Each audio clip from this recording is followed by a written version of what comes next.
let's do it. Okay, ready? What motivates you at Tenaris?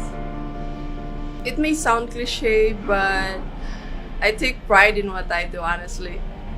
Whatever I do, I assure I do it well. I think the feeling of satisfaction, the satisfaction when I'm fulfilling my goal, that's make me passionate to do my everyday job. What it motivates me is to make a positive impact on the team that I work with, to come here and have a different challenge every day and to work as a team to get it done. Challenging works that we are encountering in our day-to-day basis, they allows me to grow not just professionally but personally as well.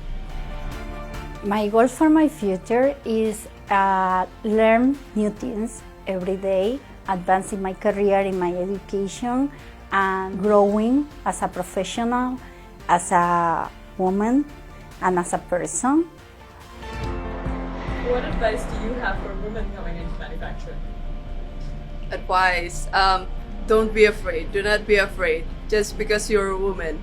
Don't underestimate yourself. Trust yourself, trust the process.